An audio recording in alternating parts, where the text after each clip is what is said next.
ना बहुत बहुत दिक्कत में बानी हम। हाँ भाई जैसे हमार बियाह भइल तो हाँ हाँ हाँ तो 6 महीना भइल हाँ हाँ ओकर गोप से लड़का हो गइल ले जाओ तो अरे मौगी के। अच्छा अच्छा तो कैसे सही होगा 6 महीने के लड़का हो जाई। तो मौगी कैसा से पेलवले हो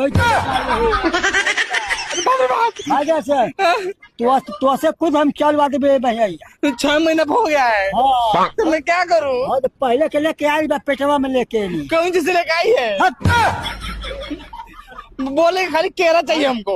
हाँ केरा बोले मांग रही है। चलिए खिया बा कौन केरा वे केरा खिया बा हमको दीजिए केरा चाहिए केरा मांग रही है।